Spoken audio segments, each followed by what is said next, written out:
In this video, I'll show you a bunch of free and dirt cheap upgrades that'll make your Redcat Ascent 18 perform much better.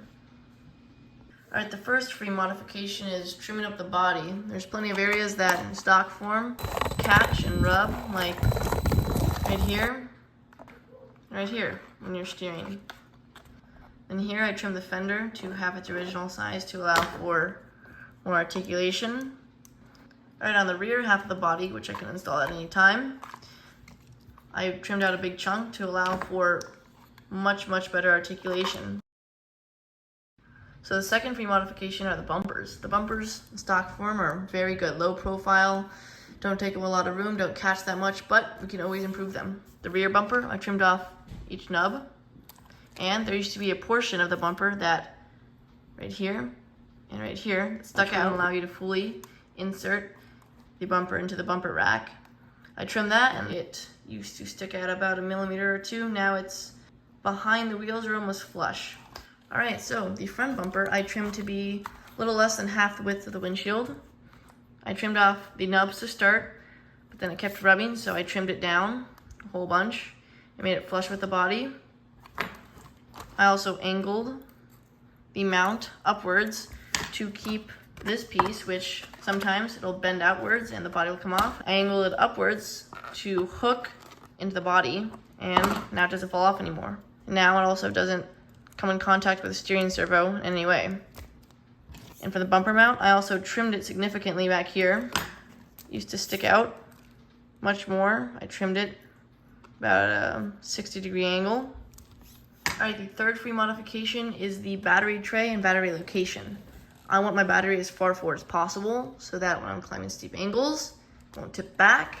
So what I did was remove the battery tray. It's 4 screws, one here, same on the other side. Now my battery, I put some electrical tape around it, put some Velcro tape around the stock shock mounting positions in the front.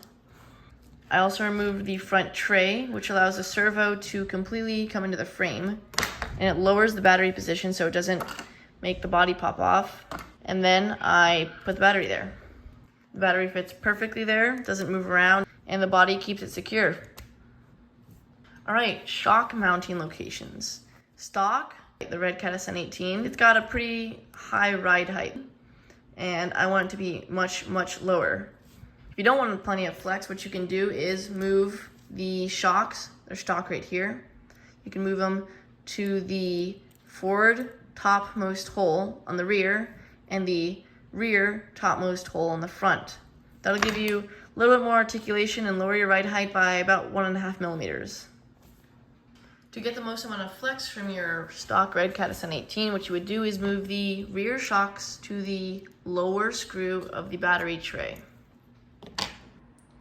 You will have to trim the boat skid and the slider tray about 5 millimeters from the end.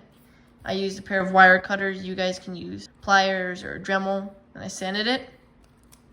And now it allows the shock to go into the lower hole of the battery tray mount. Another rear shock mounting location would be to use this piece that came with the Redcat Ascent 18. It has tons of holes. You can mount a couple of these holes to either here and here or here and here to put it at an angle, and then you can mount the shock to one of these holes, and the shock would be at that angle. It would give it a lower ride height than the stock one, and it would give it a medium amount of articulation if you don't want tons of articulation, but you want some. Alright, for the front shock location, I drilled 2 holes in the frame, slightly at an angle. I drilled 2 holes in the plastic, and another hole about 1/3 ways up from here. This piece of plastic came with the Redcat Ascent 18, a little baggie, and I mounted the shock here and screwed it on with extra screws that I had lying around from things I took off, like the rear and front tray.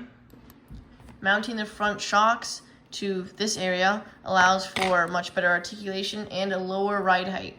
My articulation in the front is pretty lousy because my brass links, they bind up together right there. But if you had normal links, the articulation would be about there and there, about a 35-degree angle. I also have limiting straps on the front and rear to prevent the shocks from unloading during steep climbs or side hilling. I also ride my RC crawler without spring caps or springs, because with springs on, average height is really high, and I can also get down to here. Without the spring caps or springs, I can go all the way down. Alright, the next modification is going to be removing the rear tray and removing the ESC from the tray. You pry it off with a flathead screwdriver. I put mine on top of the motor. You guys can put yours behind the motor, up front, or on the sliders. When you remove the tray, I also trimmed up the axle just a little bit so that I can completely go into the axle, like that. And the ESC being up here brings the CG forward.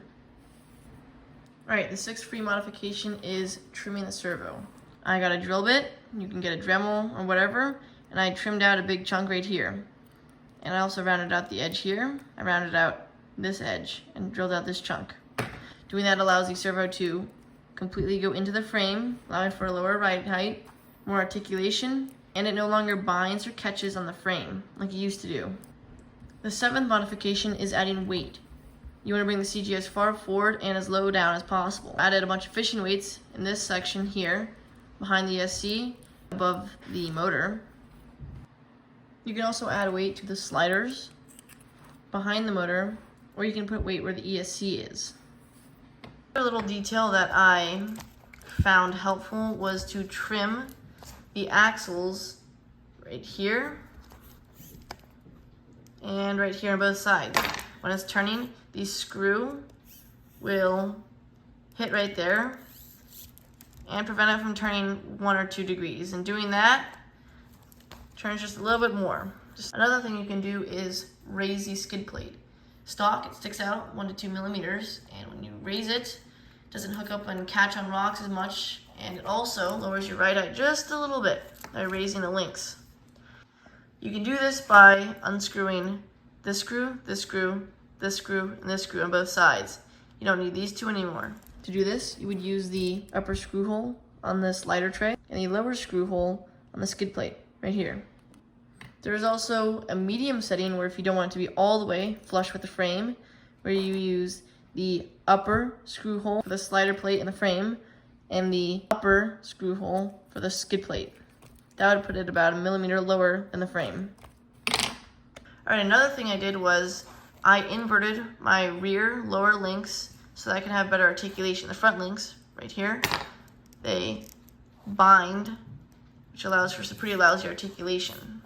What I did with my rear ones is I inverted them so that they don't bind at all. They don't get close to binding. The only reason that prevents them from going full 90 degrees, which you can do with the stock links, is right here. Right here. Alright, hope this video helped you guys out. If you guys have any other free mods or upgrades or tips, drop them in the comments. Here's a couple clips of this thing crawling.